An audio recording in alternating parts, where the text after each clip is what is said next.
శ్రీమాత్రే నమ. జయ గురు దత్తాత్రేయ నమ. ఈ వీడియోలో మనకి వాస్తురీత్యా మనం నివసిస్తున్నటువంటి గృహంలో వాస్తుపరమైనటువంటి దోషాలు మన వృత్తి మీద ఏ విధంగా ప్రభావం చూపుతాయి అంటే, ప్రస్తుతం మనం చేస్తున్నటువంటి వీడియో నిరుద్యోగ సమస్య, ఉద్యోగం, వ్యాపారం వాటి యొక్క అభివృద్ధి కొరకు ఏదైనా జన్మజాతక రీత్యా ఉన్న దోషాలు, అలాగే మనం నివసిస్తున్నటువంటి గృహంలో ఉన్నటువంటి దోషాలు సరి చేసుకుంటే మనం ఏ విధంగా వ్యాపారంలో అభివృద్ధి చెందగలం అన్నది మన యొక్క ఈ వీడియోలో తెలుసుకునే ప్రయత్నం చేద్దాం. ఏదైనా ఒకరి జన్మజాతకంలో జాతకుడు స్వతంత్రంగా బతకాలి, అది వ్యాపారమా, రాజకీయమా, వంశపారపర్యంగా వస్తున్నటువంటి వృత్తులు చేసుకుంటూ వారి యొక్క కుటుంబాన్ని అభివృద్ధి చేసే ప్రయత్నంలో ప్రధానంగా శనిగ్రహం కారణమవుతూ ఉంటుంది. వారి యొక్క జన్మజాతకంలో శని ఎంత బలంగా ఉంటే, అంటే ఉచ్చక్షేత్రంలో, స్వక్షేత్రంలో ఉంటూ శుభగ్రహాలతో కలిసి ఉన్న, వీక్షణ పొందుతున్న ఆ జాతకుడు స్వతంత్ర వృత్తిని మాత్రమే చేయడం జరుగుతూ ఉంటుంది. అది పూర్వకాలం నుంచి కూడా ఉన్నది.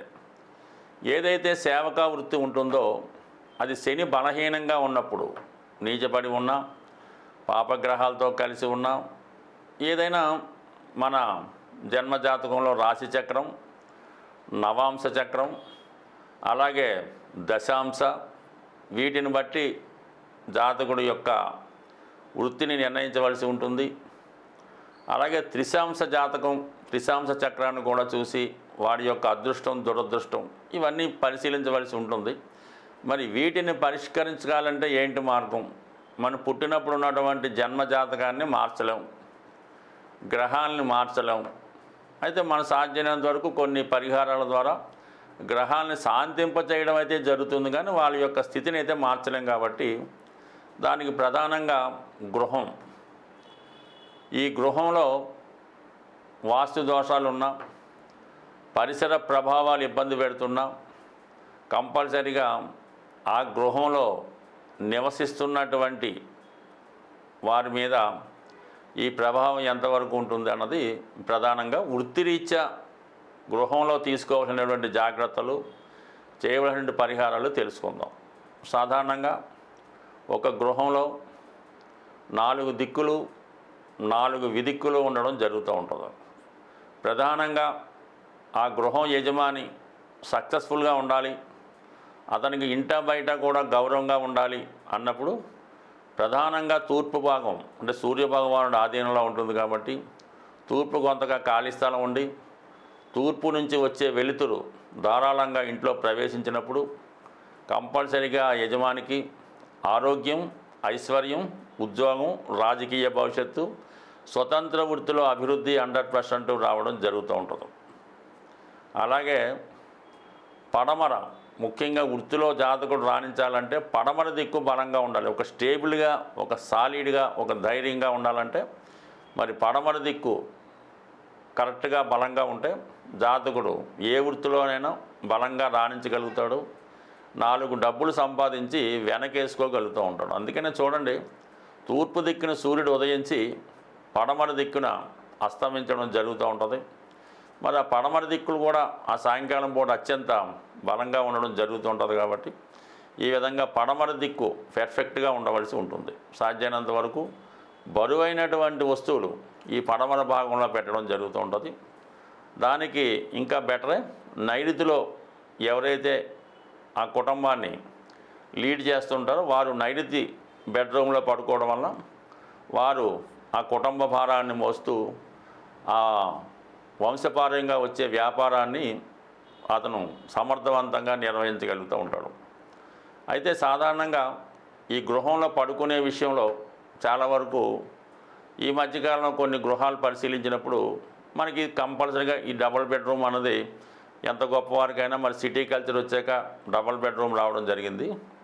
అందులో ఏం చేస్తారంటే ఈ యజమానురాలు బయట హాల్లో పడుకొని ఈ పిల్లవాడిని ఒకరున్న ఇద్దరున్న వాళ్ళని నైరుతి రూమ్లో వాళ్ళకి అందులో ఏసీ ఉంటుందనో పడుకోవడానికి అనుకూలంగా ఉంటుందనో నైరుతి రూమ్లో వాళ్ళు పడుకోవడం జరుగుతూ ఉంది. లివింగ్ అది వాళ్ళు ఉపయోగించడం వల్ల సాధారణంగా ఈ నైరుతి రూమ్లో పడుకునే పిల్లవాడు ఆ గృహాన్ని విడిచిపెట్టడానికి అంతగా ఇష్టపడ్డాం. అంటే ఉద్యోగం ఎక్కడో వస్తుంది, హైదరాబాద్లో ఉన్నాడు, బెంగళూరులో వచ్చింది వెళ్ళనంటాడు, విదేశం వెళ్ళనంటాడు, పక్క ఊరికి వెళ్ళనంటాడు, అక్కడే ఉంటానంటాడు, అక్కడ ఉద్యోగం రాదు. ఇది కూడా కారణం అవుతుంటుంది. కాబట్టి కంపల్సరీగా ఇటువంటి కల్చర్ ఉన్నప్పుడు యజమానురాలు కంపల్సరీగా నైరుతిలో పడుకోవాల్సి ఉంటుంది. పిల్లవాడు ఆ పక్కన ఉన్నటువంటి వాయువు రూమ్లో పడుకుంటే తొందరగా మూమెంట్ వచ్చి బేగా ఇప్పుడు ఉద్యోగం వస్తుంది, ఇప్పుడు బయటికి పోదామని చూస్తుంటాడు. ఆ విధంగా వాయువు రూమ్లో ఉండవలిస్తే తొందరగా మూమెంట్ వచ్చి అతను బయటికి వెళ్ళిపోతాడు. అలాగే ఈశాన్యంలో రూమ్ పొరపాటున, ఎందుకంటే వెస్ట్ ఫేసింగ్ వచ్చినప్పుడు ఈశాన్యంలో రూమ్ కడుతున్నారు.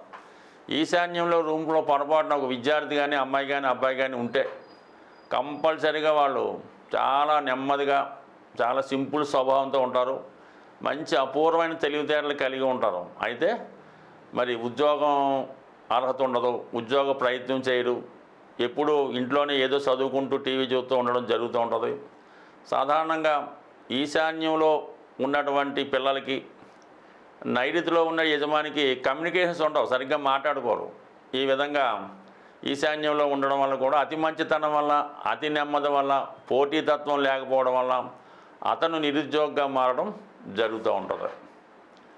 ఇది ఈ విధంగా పిల్లల మీద ప్రభావం చూపుతూ ఉంటుంది. మరి ఆగ్నేయ రూమ్ ఏమైనా పొరపాటు ఉంటే ఈ ఆగ్నేయ రూమ్లో ఈ ఉద్యోగం చేయని పిల్లలు అందులో పడుకుంటే వాడు ఏదో సివిల్స్కి ప్రిపేర్ అవుతున్నాను, గ్రూప్ 1కి వెళ్తున్నాను, లేదంటే విదేశంలో పలానా దాంట్లో ట్రై చేస్తున్నాను అని చెప్తాడే తప్ప వారికి ఏదో చిన్న చితక ఉద్యోగాలు వచ్చినా చేయడు. ఒకవేళ పొరపాటున చూపించినా కూడా బాబు నెలకు ఒక 50,000 ఇస్తారంటే చేయనంటాడు, నెలకు 30,000 అంటే చేయనంటాడు. ఈ విధంగా చిన్న ఉద్యోగాలు చేయడు, పెద్ద ఉద్యోగం రాదు, వాడికి అన్ని బ్రాండెడ్ కావాల్సి ఉంటుంది. అటు సాధారణంగా ఆగ్నేయ రూమ్లో ఎవరైతే పడుకుంటాడో వాళ్ళ తల్లిదండ్రులు ఇద్దరు ఉద్యోగాలు చేయడం బాగా సంపాదన పరులై ఉంటాడు. ఇతను దానికి తగ్గట్టుగా లైఫ్ని బాగా లీడ్ చేస్తుంటూ వాళ్ళకన్నా గొప్పవాళ్ళు అవ్వాలని అనుకుంటాడు, కానీ అవ్వడం. ఈ విధంగా పడుకునే విధానం బట్టి కూడా ఈ పిల్లల యొక్క ఉద్యోగ భవిష్యత్తు మీద ఆధారపడి ఉంటుంది. అలాగే యజమాని విషయంలో కూడా పొరపాటున మీ యొక్క గృహంలో ఉత్తర భాగంలో టాయిలెట్ ఉంటే నెమ్మదిగా ఎంత పెద్ద వ్యాపారం అయినా నెమ్మదిగా చాప కింద నీళ్ళలాగా అప్పులు పాలై మొత్తం వ్యాపారం క్లోజ్ చేసి ఈ యజమాని నిరుద్యోగిగా మారడం జరుగుతూ ఉంటుంది. ఏ సందర్భంలో అంటే ఉత్తరం ఫాల్ట్ ఉన్నా, ఈశాన్యం ఫాల్ట్ ఉన్నా 100% యజమాని నెమ్మదిగా అంత వ్యాపారం చేస్తాడు. తిరిగి అయితే డబ్బులు రావు, అరువులు ఎక్కువ వెళ్ళిపోతాయి, రావాల్సిన బాకీలు ఉంటాయి, ఇతను ఇంట్లోనే కూర్చోవడం జరుగుతుంటుంది. కాబట్టి ఎట్టి పరిస్థితుల్లో వ్యాపారం చేస్తున్న వాళ్ళ గృహంలో మాత్రం ఈశాన్యం ఉత్తరం పర్ఫెక్ట్గా ఉండాలి. అంటే కుబేరస్థానం, దైవస్థానం. దాని తర్వాత నైరుతిలో ఉన్నప్పటికీ కూడా మా ప్రధాన వాళ్ళు ఉన్నటువంటి ఎసెట్లో కానీ బిల్డింగ్లో కానీ నైరుతి ప్రభావం ఉంటే, ఏదైనా గోతులు కానీ ఇంకో ఉండకూడని వస్తువులు కానీ వీధిపోటు కానీ ఉంటే ఏదో ఒక బలహీనత వల్ల, ఏదో ఒక వ్యసనం వల్ల ఆ యజమాని నిరుద్యోగంగా మారడం జరుగుతూ ఉంటుంది. అతను ఉన్నటువంటి గృహంలో నైరుతి దోషంతో పాటు వాయువ్య దోషం కూడా ఉంటే కంపల్సరీగా ఇన్కమ్ ట్యాక్సు, ఈడీ అటువంటి రైట్స్ జరగడం వల్ల మొత్తం ఈ ఫైల్స్, కాగితాలు, పుస్తకాలు, ఆస్తిపత్రాలు అన్నీ పట్టుకెళ్ళిపోవడం వల్ల సాధారణంగా దెబ్బతినడం జరుగుతూ ఉంటుంది. చాలా సందర్భాల్లో ఏదైనా ఒక వ్యాపార సంస్థ మీద కానీ, ఒక ఇంటి మీద కానీ, ఒక ఐటీ రైడ్ కానీ, ఈడీ రైడ్ కానీ, జిఎస్టీ రైడ్ కానీ జరిగితే తర్వాత ఆ వ్యాపారం అనేది ఇంచుమించుగా క్లోజ్ అయిపోద్దన్నమాట. ఇంకా పైకి వెళ్ళే సమస్య అయితే ఉండదు. ఈ విధంగా మరి గృహంలో ఉన్నటువంటి ప్రధాన దిక్కులు, విదిక్కులు ప్రతిదీ ప్రభావం ఉంటుంది. అయితే కొన్ని దిక్కుల మీద ఒక విధమైన ప్రభావం ఉంటుంది. అంటే ఇందాక చెప్పినట్టు నైరుతి ఉంటే ఈ విధంగా వ్యసనాలు, ఈడీ వల్ల పోతుంది. ఆగ్నేయంలో ఫాల్ట్ ఉండడం వల్ల, స్త్రీ వ్యసనం వల్ల, ఇతరుల పెత్తనం వల్ల ఆ విధంగా నష్టపోవడం జరుగుతూ ఉంటుంది. ఈ విధంగా అనేక కారణాలు ఈ గృహంలో ఉన్నటువంటి సమస్యలు ఎక్కువగా అంటే మనం గృహం నుంచే బయటకు వెళ్తాం, అన్ని విషయాలు గృహంలోనే ఉంటాం, బయట వ్యాపార ఉద్యోగ విషయాలు కానీ ఇంట్లోనే ఎక్కువ సమయం ఉంటాం కాబట్టి మనం గృహంలో ఉన్నటువంటి వాస్తు దోషాలు ఎప్పటికప్పుడు సరి చేసుకోవాలి.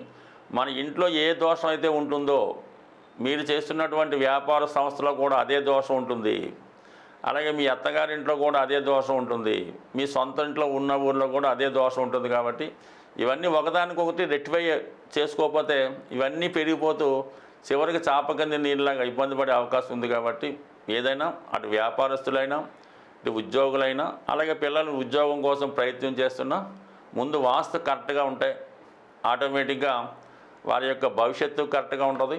వాళ్ళు విదేశంకి వెళ్ళినా అక్కడ వాళ్ళకి మంచి వసతి దొరుకుతుంది, దాన్ని బట్టి అక్కడ వాళ్ళ జీవన విధానం కూడా చాలా అనుకూలంగా పెరగడం జరుగుతూ ఉంటుంది. చాలా సందర్భాల్లో విదేశాల్లో అమెరికా లాంటి కంట్రీలో సరిగ్గా వాళ్ళు వాస్తు పాటించరు, అయినప్పుడు కూడా మన ఇక్కడ సొంత గృహం వాస్తు కరెక్ట్గా ఉండడం వల్ల దాని ప్రభావం కొంతవరకు జాతకుడి మీద చూపించి అక్కడ ఉన్నటువంటి వాస్తు దోషాలు నోటల్లై జాతకుడు అభివృద్ధి కూడా కారణమవుతుంది. స్వస్తి.